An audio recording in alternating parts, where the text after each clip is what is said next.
Now you find another restaurateur in Mr. Earl and Czech Sadler. Yep. And that's the next photo on the screen here is that 95 car with the Sadler brothers, which had quite a storied history since, Davey Allison had been in that car and, Sterling Marlin. Yeah. I mean, guys like that. And maybe talk about your experiences with those guys.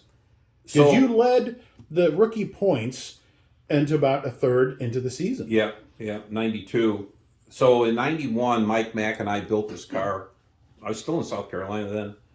And we built this car. It was Billy S. car in Onosaville.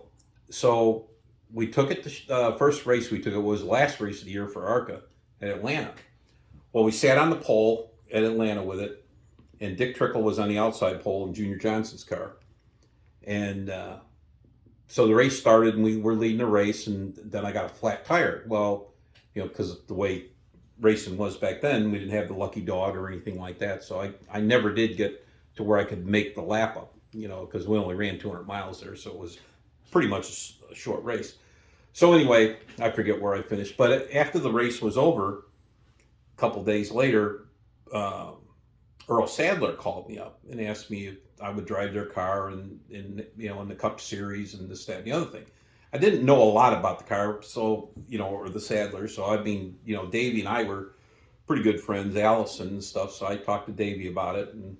And some of the guys, Jeremy Mayfield was working for them at the time. And so they had gone to Daytona a couple times and didn't make the race and stuff like that, the Daytona 500. So, Earl wanted to make sure that we did the Daytona 500. So I told him, I said, listen, there's no guarantees in racing, but if you kind of let me do it the way I want to do it, I think I can probably get you in the race, So, then we could test in December and January. It's like 7 tests or something. So I told him, I said, let me do it the way, we'll take all your cars and evaluate them and stuff like that. Motors and stuff, and then we'll go down to the first couple of tests in December. Which I'm sure is what an owner wants to hear. You're going to evaluate my stuff? Yeah, exactly. But he was open for it. I mean, he was really cool about it. So we took their stuff down there, and there was like 70 some cars there, and they weren't that fast, and why for sure I couldn't tell you. I mean, it could have been a number of different things, but so anyway. I told him, I said, listen, Mike and I had built this new car, and I think it could be pretty good too, So let me go back to the next test, which was in January, and I'll take what was your fastest car, and we'll test both them cars down there. Just like in Days of Thunder, right? Yeah, pretty much. So I took his car down there, and my car was just way, way, way faster, So I come back and I talk. Which was a big risk, I'm sure. To say, well, wait a minute. What do you mean your stuff is faster? Could they have not believed you? I think some people are. Oh yeah. Well, I think I told Mr. Earl, I said, listen, I'll be straight up with you. This was right when we talked the first time. I won't bullshit you. I won't BS you. You don't BS me.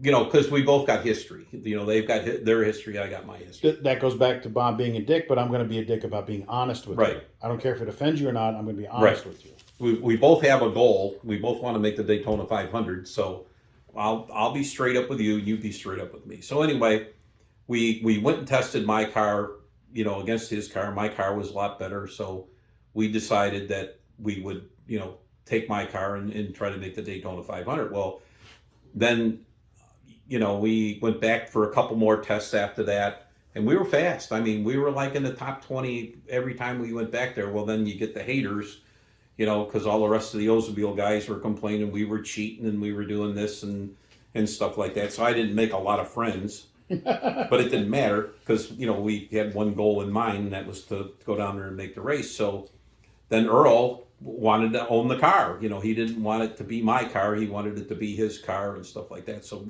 I sold him the car, and we went down and we we made the Daytona 500. So, But it wasn't. It wasn't without its problems. no, we went down there and Uncharacteristically Bob Schacht problems. That's the surprising well, part. yeah, there were the stuff that happened to us was really weird because, we went down there and that's when Gary Nelson took over, and they started with all these templates and stuff like that. So, I knew Buster Otten real good, so I asked Buster if he on his way to Daytona would just stop and template my car so I know where I'm at. So, here comes this big Winston Cup transporter coming through a little town of Chapin, South Carolina. The talk of the town. Yeah. Oh boy. And so he templated my car and he says, Bob, you're good.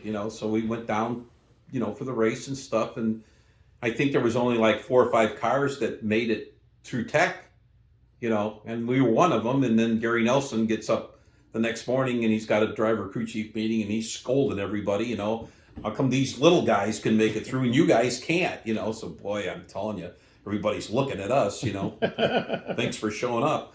And think you're going to draft with us? Yeah, exactly. So we practiced and stuff. And like you said there, the biggest problem that I had was nobody was going to draft with me because I'm a rookie and not a lot of the, But you really weren't. Well, but you exactly were in this series. Yeah, I was, to those guys. So, and it's the dues you got to pay, to race. So anyway, we go to qualify, and AJ and I are pretty good friends, and and he's telling me, he qualified a couple spots in front of me, and when he came out, after he qualified, he comes walking by there and he puts his arm around me. He says, "Now let me tell you what to do here, boy. You need to get out there and you get that thing right tight up against the wall, going down the back straightaway because the wind was really blowing hard and stuff." So I'm like, okay.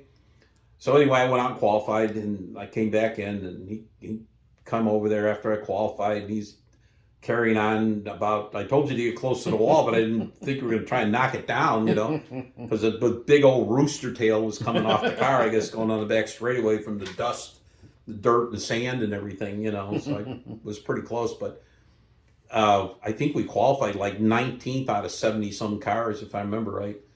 So, we were in the race. So, that was perfect. That's what our plan was to get in the race, and the Sadlers were happy. And, we put Shoney's on the car because, Mr. Earl was on the board of Shoney's. He was a big stockholder in that, Shoney's also. And so we get to where we're practicing for the race. Well, like I say, we couldn't get nobody to draft with us. We struggled with that. So in the qualifier race, I figured, well, I'm just going to get out there and kind of ride with somebody and see what the car is like and how things go and stuff like that.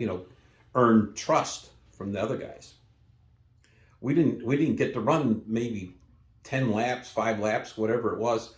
The battery, for whatever reason, had shook the plates loose and shorted itself out. Well, I had no battery, and it killed the car, or the car wouldn't run. So I'm like, So we qualified good, so we were in on time, so we were all right. So Buddy Baker's alongside of me, and I told Buddy, I says, I'm coming down because I started on the outside. You need to be on the bottom. So I'm like, I'm coming down. So anyway, the race starts, and I got in front of Buddy. I don't know if I chopped him or what, but I got in front of him. Well, in the meantime, Buddy's back there wearing out the rear bumper of my car because he ain't happy with me, So I'm going along there, and the car's kind of moving around more than I expected and stuff like that. And then all of a sudden, the thing just kind of locks up and it quits running, So I come down pit road, and they open up the hood of the car, and here's the fan blade stuck in the radiator. So what happened was and we replaced the fan. That was the big thing. That was a common knowledge thing that fan blades break and blah blah blah. And you had to run a fan, back then. And here the blade just broke off and stuck in the radiator. Well, it hit right at the bottom of the radiator. So all that dancing around the car was doing I was in my own water. Wow. And who would have thought, right? Yeah. So anyway, we didn't run that many laps. And the Sadlers, they were from the highest to highs to the lowest to lows, and that's the way racing is.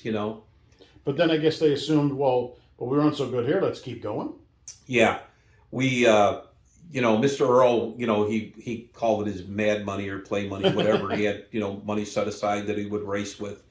And so we went to Darlington, and we ran good at Darlington. And I mean, I don't know that we could have won the race, but we led the race under the green. Bill Elliott and I raced together all day long, nose to tail.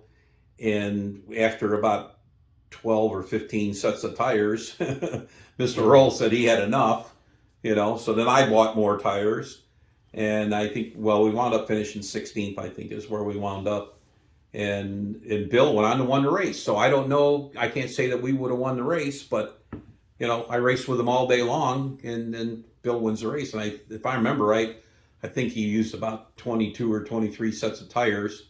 23 sets. 23 sets of tires. 23 times 4. Yeah. That's almost 100 tires. Yeah. Can you imagine? Well, it's Darlington. Wow. I mean, they say if you just roll them across the asphalt there, you lost 2 seconds or whatever, It's the sandhills, but you wouldn't think it's that bad. Yeah. Yeah. And and I mean, we were happy. We finished 16th. We were happy. I mean, shoulda, coulda, woulda, but we were happy, and that was a good finish for us, a small team like that. So we kept going on. We went to Atlanta. We went to Charlotte, and we made the race in Charlotte. But then I wrecked the car in the second lap. Which, learning experience for me more than anything, because you get.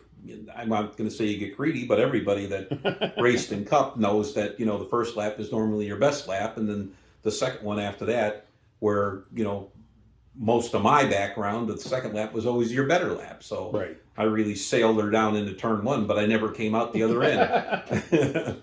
So I wrecked the car, but I was in the race. So we had a number of people that didn't make the race that were, trying to get our number and stuff like that, Well, then Dick Beatty was in charge of the Cup deal then. And Dick said that, somebody could run our number in the race that didn't make it or whatever, but I had to drive the car. So I'm like, oh, okay. So we made a deal with E. Dixon, and Mike Skinner was my crew chief for that race, and his wife Beth was my tire person. So we did good. I think we finished 24th. We had to change a gear because it burned up during the race and stuff like that. Mike and Beth got underneath the car and changed that gear.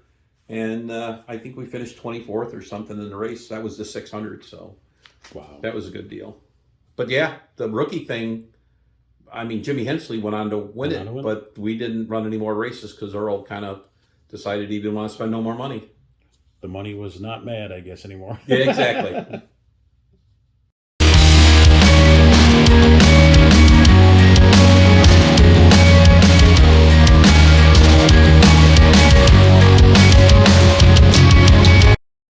So we go from the highest of highs.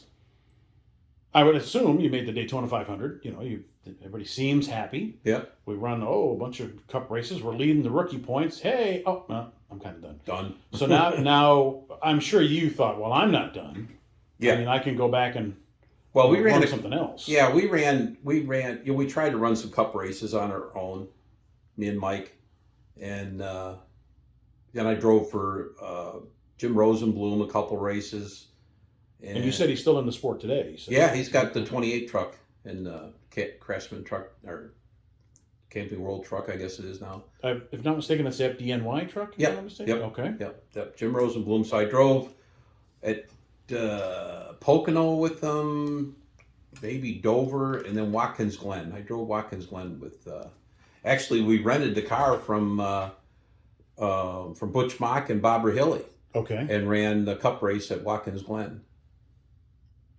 And then you went from there to, if I'm not mistaken, the next photographic up, you're in your Buick. At the time, I remember you telling me you're going to go run the Cup race at Watkins Glen. It was kind of a tune-up, and you finished second to, you were first in class to Darrell Waltrip, who was gone. Yeah. And then you were first in class. And I think it was about 7,500 degrees this day at Topeka. Yeah. Because I got a shot of you here. Yeah. Coming in and you're drinking out of your water bottle. Yeah. I mean, which everybody I think was. Yeah. And what a day that was, huh? It had rained, so we had a bunch of rain and stuff. There were places on the racetrack. And I remember there was one place on the racetrack where it had a pretty good left-hander, and then it swooped around, and then, like right-hander into a left-hander, and there was a giant puddle in the middle of it. Now, well, I missed the corner a ton, and drove through that lake that was there. And I mean, it looked like a boat out there, Bob Logo was screaming on the radio, "You can't go through there." That's new. Yeah. And then you go to the well-known Pronto Car, Pronto Auto Parts, where you won, I believe it's your first and only race on dirt. Well, I had run a couple of dirt races before that, because like at Springfield, I had the race one at Springfield, and I'm coming off the corner, and a lap car crashes me. I could see the start-finish line in the checkered flag, and I wound up getting wrecked. So I didn't win. Well, then we come back, because DuQuoin is after Springfield, and and I'm running the race there. Well, I'm over there, and I'm passing David Goldsberry and Dean Roper and Bob Strait, all these really good dirt guys. And I yell on the radio, I ask Patty, I says, "Who the hell's leading this race?" And she goes, "Well, you are." And I'm like, "You're kidding me." Thanks for telling me. Yeah. So we went on, we won the race. I mean, it was really kind of weird because, the next year I went back to them same racetracks, same setup, same car, same everything. I couldn't hit my rear end with both hands, so it just happened to be, that day, the way the racetrack was, kind of fit my style, I guess.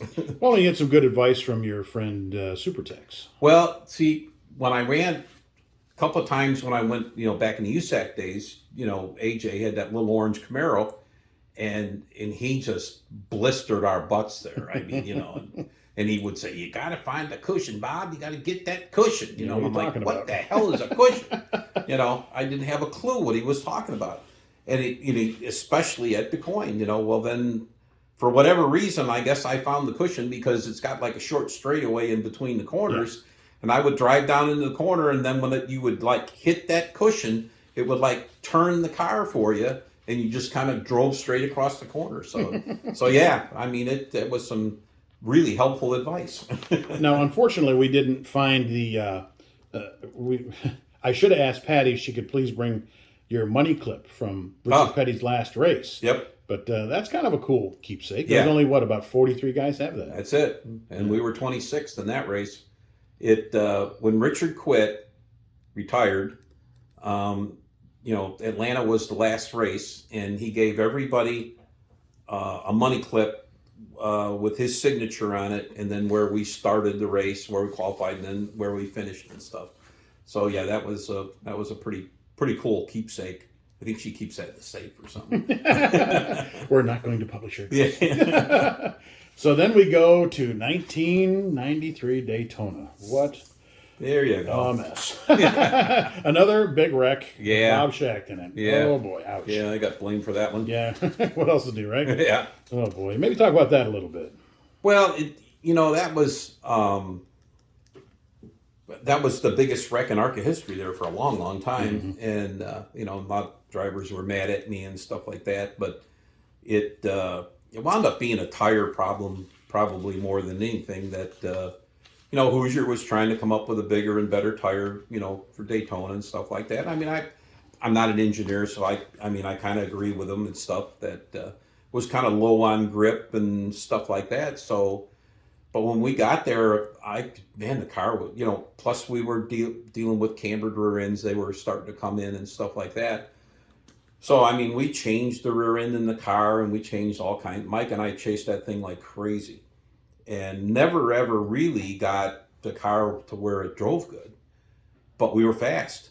So, I think we were third fast, if I remember right. Third you're fastest. Starting up front. Yeah. If I remember right. So when the green flag came down, like I said, we spent 2-3 days trying to figure out what's wrong with this car.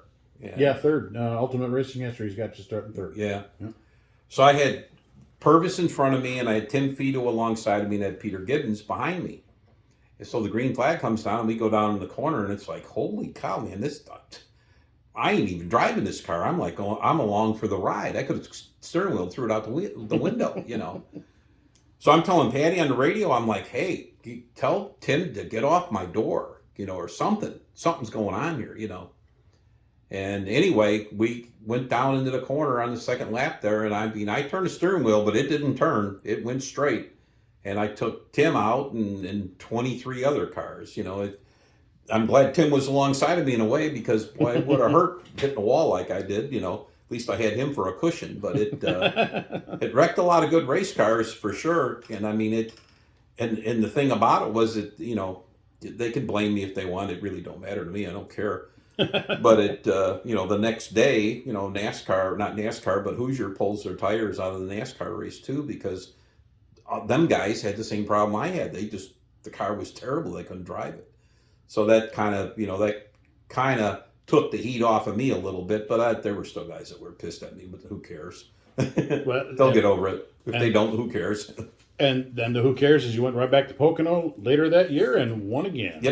Yep. And can't keep a good guy down, right? like on the screen here, the Pocono Master from Supercars Today at the time. Yep. The Pocono Master. I think I remember that, Rag. I know a lot of people use it for different things, but it was a good paper. Well, I appreciate it. You were, and for a shameless plug here, you were the only individual who ever thanked me from the stage at one of the banquets. So I appreciate that, and it's because you paid me. Yeah, I wasn't making any money. No, I know. It was good to have you there, and tell our side of the story.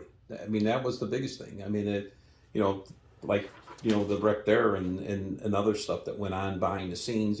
Probably back when Bob Logan and I used to argue all the time, which was just part of the deal. Stand in line. Yeah, and at least you got to tell your side of the story instead of just one-sided, And the next photo after the headline there on that page is the softball page. That would be let's read them from left to right. That would be yourself, Bob Breback, Bob Williams. I don't know who that guy is next to between Bob and Kenny Wallace, and then you got Jimmy Horton behind, Bobby Bowser, Joni Morosky, Bill Venturini, Rick Heiser, who has unfortunately passed away, Mark Thompson, and Frank Kimmel. So that's quite a ARCA lineup right there. Yeah, it is. That's that was fun, man. We had that baseball game. If I remember right, it was pretty darn hot too. It was hot. Yes. Yeah, but it was fun. Nice legs there, Bob. Well, and how about Looks like a lot of chicken legs. Bob and Bill and Bob and Bob and Frank and Bob's show. Yeah, for a while there, people have brought that up. That boy, it seemed to be the Bob show. Bob's late '80s, early '90s. Yeah. You and Kez and Dodder and Bobby if he ran, and now we're to that Dover Cup wreck, which you were telling me about, and you claimed that this is unique for what in your career? That's probably one of the hardest hits I took in my career racing. I mean, I wrecked, well, maybe Indy might have been pretty bad too, but anyway, it's one of the deals where, before we knew any concussion stuff, protocol and stuff like that, Kenny Wallace, and Darrell Waltrip. I think Kenny and Darrell got together first, and then for whatever reason, I got in on it too, and knocked a fender in on the right front tire. But it wasn't bad enough that, we seen any smoke or anything like that. So the best we figure is it might have knocked a brace down into the tire. Well, anyway, I blew the right front tire going into one, and I hit that wall a ton. I mean, just knocked me stupid. And here it doesn't look that bad. Well, yeah, but it took me it seemed like forever to get out of the car, because I was just, didn't know where I was at for a second and stuff like that. But like you're the right. The Earnhardt wreck didn't look that bad. Oh, I know. But here, this doesn't look that bad either. I know. And look at the car. The car isn't even that bad. As hard as I hit the wall, you would think the car was wrecked worse than it is. But I think the way that it hit, because it hit the wheel, wasn't necessarily the front bumper first, but it was more the wheel and the right side frame rail. Because when we took the car home and fixed it, we had to replace the right side rail in the car. So, we put a front clip on it too, but the right side rail was tweaked up like 2 or 3 inches. So it was just the angle, that we hit the wall there. But it was same deal. We didn't have the kind of seats we got now and stuff like that. And ladies and gentlemen, no softer walls. Yes, that concrete hurt.